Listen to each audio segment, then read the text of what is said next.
En af BMS-farerne har stået af ind i muren ret kraftigt endda, og jeg tvivler på, at den der bil kommer ud og kører igen. Og rygtet i pitten er, at det er gearkassen. Turning might be Cassidy that sneaks into the lead of the race, and then there's some contact a bit further back. Two, but in a different order now. George Russell still behind them in third place. The wheel banging there, running out wide. That's going to be Nick Cassidy that leads the race, and I reckon Ralph Varon is going to get through to second place. Then there's contact, a wheel car up on two wheels. It was lively on the way to the first corner. Max Gunther got sucked into it. A bit of locking up. Ben Barneycoat clips over the curbs. The car that went up onto two wheels was the number 22 machine of Joel Eriksson. So I thought it was the motor park car, and it was. Points that you were on at the start of the race. Oh, Ralph Varon has acting line, and what happened? Tyre came off. That's what caused the spin by the looks of things. Now he was back. Donut King machine just going a little bit wide and getting absolutely nailed by Alex Asborn in the Pat Val, the patisserie Valerie Porsche, both ending up in the tyres at Forest Elbow. Big damage to the Porsche, both the radiators and the front suspension. Problem denne gang for dome nummer 16. Det er et ret uhensigtsmæssigt sted at sætte den af. Bilen er lige ved at flippe over, og han er gået. This race, if you were so supposed to say that 220. So, oh no, we've got drama down here at Griffiths Bend. One car going around and will just collect the tyres there on the left-hand side. But but it's actually going to be Stephen Lacey leading. Oh, Terry Whitehood's actually been hit by Jim Policina and has rotated the car around. And it looks like Ambrosio has also been had to pull up on the side and wasn't able to get past. Yeah, it looks like Terry cut across. Performance U.S. Nationals, not just limited to the NHRA Mellow Yellow Drag Racing Series. This is Florida's Tim Tyndall in round one action of Pro Mod. Gets the car out of shape, climbs the wall, then gets shot airborne before ending in a twisted, mangled crash at the end. All I can say is I'm thankful that he walked away from this.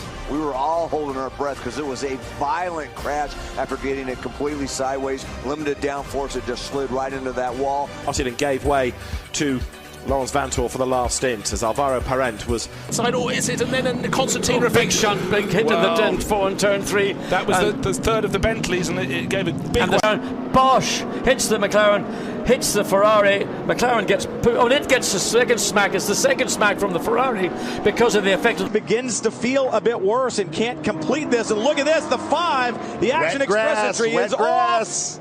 It's been raining here for days, and finally the cuts his nose off. Muller's shut the door on Thiago Montero. Out backwards goes Rob Huff. He was helped out by somebody or other. Damage to the right rear, hopefully, but quite have the revs and clutch balance right. Exactly it was who clattered into Rob. Tarquini, hits teammate Valente, and Valente then hits Rob Huff. No fault of Valente's. 11 Citroen.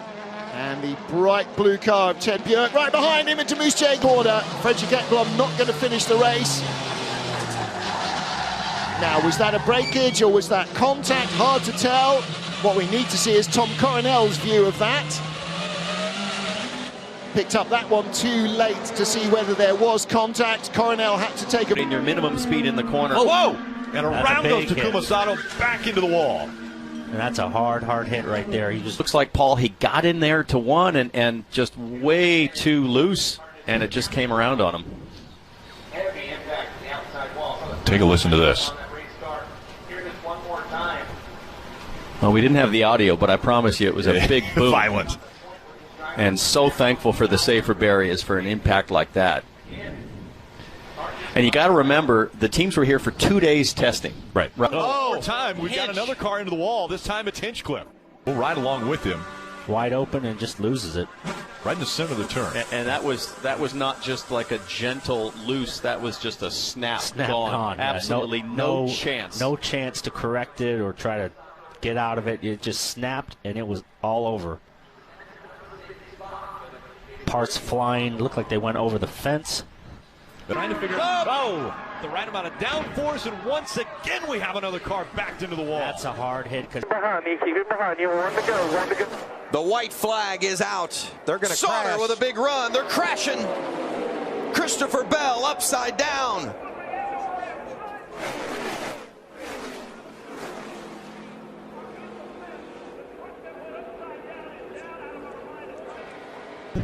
This was just last week, and you can see at the end of the run, basically the tire comes apart in the back of the chassis, actually breaks off, and then sends the car careening, pieces and parts flying everywhere. The engine actually ends up on the other side of the wall. You see right there, car makes that right turn, and when the parachutes came out, it actually pulled, according to Jim Oberhoff, actually pulled the rear end away from the car because the chassis was already broke by that. And Baptista with problems again, bouncing over these high curbs here in Christchurch and falling foul to them onto the grass and into the barriers, breaking the